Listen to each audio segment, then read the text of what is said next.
Our first guest is an award-winning journalist whose journey to meet her birth mother led to the astonishing discovery that she is the long-lost granddaughter of Nat King Cole. Wow, and she recounts the whole story in her new book, Postcards from Cookie, a memoir of motherhood, miracles, and a whole lot of mail. And it is truly a special tale. Caroline Clarke, welcome to Arise 360. Thank you. Thanks for having me. So Postcards from Cookie, great title. Thank you. It talks about your journey to find your birth mother. Why did you decide to share your tale?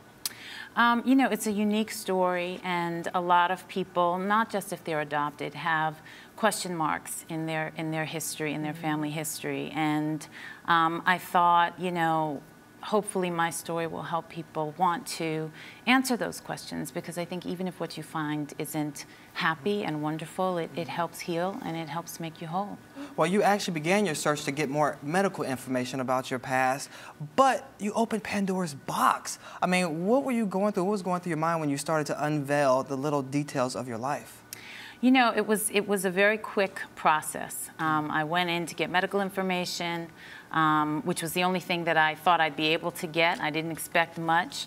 And I got a whole load of details about my family. There was a picture painted of my birth family at the time I was born, and from that picture I realized I knew the family.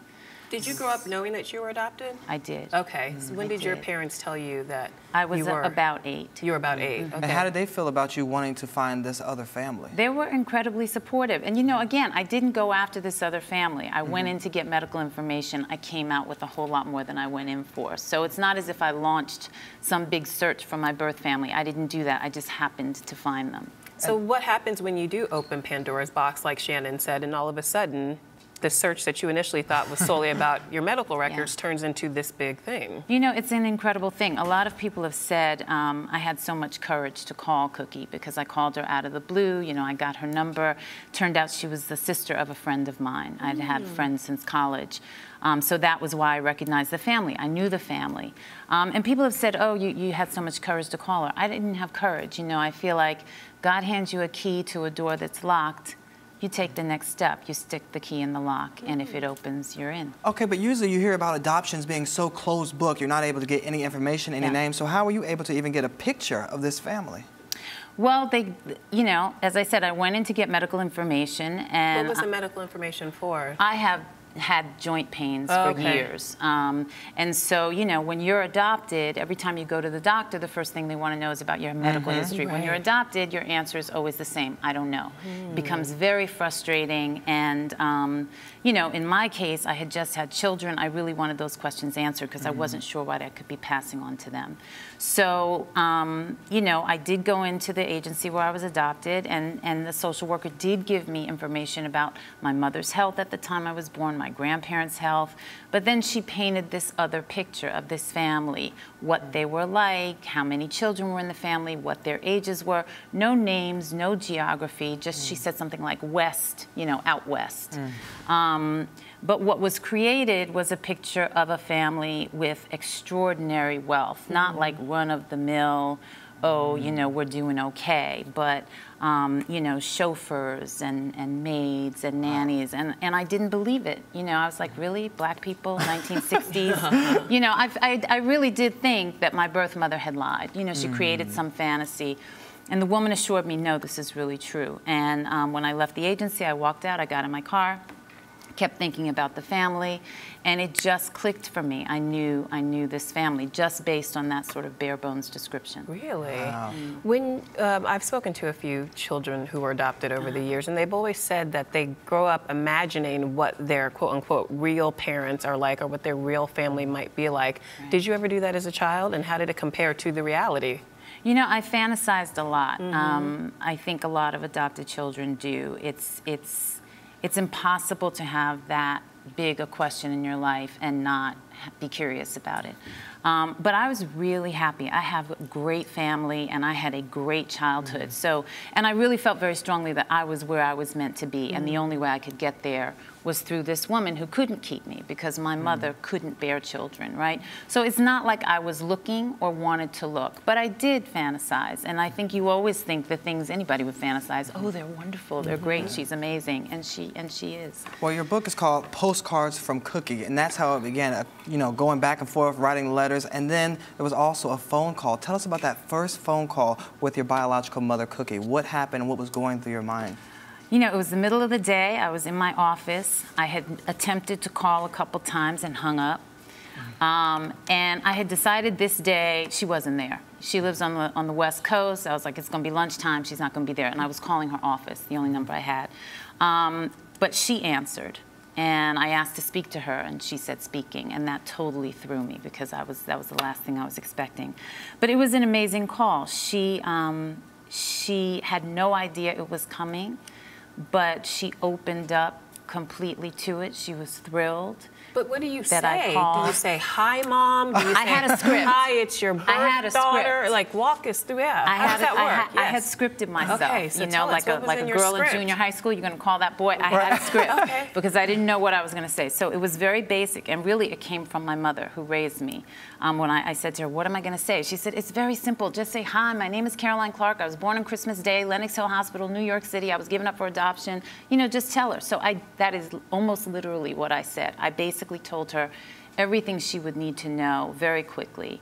And then I said, look, you know, if none of this means anything to you, and my script said, I'll just hang up and disappear, you know, because I knew she could reject me. And I think it was a self-protective thing. Let me put it out there before she does. Let me give her the chance to say no, thank you. And so I said, you know, if none of this means anything to you, and before I could finish, she cut me off and she said, this means everything to me. Wow. So, nice. How did you feel at that right moment when she said this means everything? Oh, you know, it's still hard to talk about. It was far beyond anything I ever expected, and I think it speaks to who she was and how much she wanted this. She did want to know me. She did hope that we would find each other, and you know, it was just meant to be. I can't say anything else about it. What were you most hoping to find out about yourself from her? What answers were you looking for? You know, because I didn't really search, I don't know that I was looking to find out anything about myself. I was curious about what I came from, you know, and I think when you're adopted, you assume whatever you came from, it's got to pale by comparison to what you have, right? If things were great, you'd still be there. Right. So, you know, to find that my birth mother was such a loving, wonderful, you know, she was every fantasy I ever had maxed out. She was just an extraordinary person, and to know that she really did love me and would have kept me if at all possible. Why did she give you up? She was told to give me up. I mean, in that era, you know, out of wedlock pregnancy was just so shameful. She was pretty much forced to give me up. Your grandmother? Her mother, right. Wow. Her parents insisted. Because she'd had you out of wedlock. Yeah, I mean, it was very common for the times. And, you know, there was concern about what the publicity would mean if it got out that, you know, Nat King Cole's daughter had this baby. It was not, you know, there were concerns about what that would mean for him. So once you found out the link, the connection to Nat King Cole, did that change everything also? Because most people would be like, I hit the jackpot, you know, I got a great family now. You know, how did that change for you and the understanding of who this family was? You know, I mean, the Nat King Cole piece, it's the cherry on top. I'm not going to downplay it. It's a great thing. But, you know, it's really not what it was about for me. I mean, I grew up with Nat King Cole. My parents loved his music. I loved his music. We all still, I think, loved his music. I don't know that there is another singer who has had as long a lifespan in our cultural history. But, you know, the story is called Postcards from Cookie because it's really about Cookie, and it's about all my parents. It's a tribute to all my parents and to the institution of adoption, which I think gets a bad rap a lot of times, and it's the best thing that ever happened to me. Do you think there's still a stigma attached to adoption? Yeah. Really? Yeah, we only hear about adoption. Celebrities left and right adopting babies from Africa all the time. It seems like the thing to do right now. having it be the thing to do for celebrities doesn't necessarily mean it stamps out a stigma. You only hear about adoption on the good side if a celebrity adopts a child, or if adoption goes really wrong. Some poor child is put on a plane back to Russia by himself. You know, it's on the front page. But you don't hear about all the normal, average adoption stories like mine, which is most of them, which is that, you know, families are created because parents desperately want children and can't physically have them. And it's really something that is created through love and on purpose. You know, you see T-shirts with little babies, I'm here on purpose. You know, you take a child who came into the world maybe unwanted, unexpected, unprepared for, whatever, and you make them want it, really want it. That's a special thing, and it's not about celebrity. And that's the more typical story, is that, you know, adopted families are just lucky. Well, what do you say to those children, because I know there are a lot out there that are searching for their biological families. What advice would you give them? You know, adoption has changed a lot since I was adopted. So typically now there's some degree of openness. It's not like it was when I was adopted. Laws have changed, and if you've been adopted in the last 10 or 20 years, you know, you might know your birth parents already.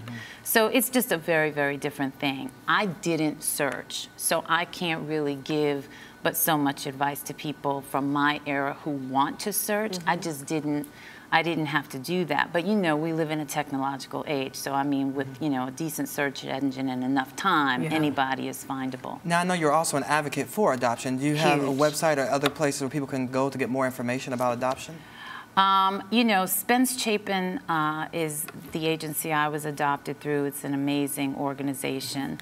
So SpenceChapin.com or .org is, you know, is a great place to start. It's based here in New York City, but has a century of expertise in the area and a very broad global reach. Quick question, what's your relationship with the Cole family like now?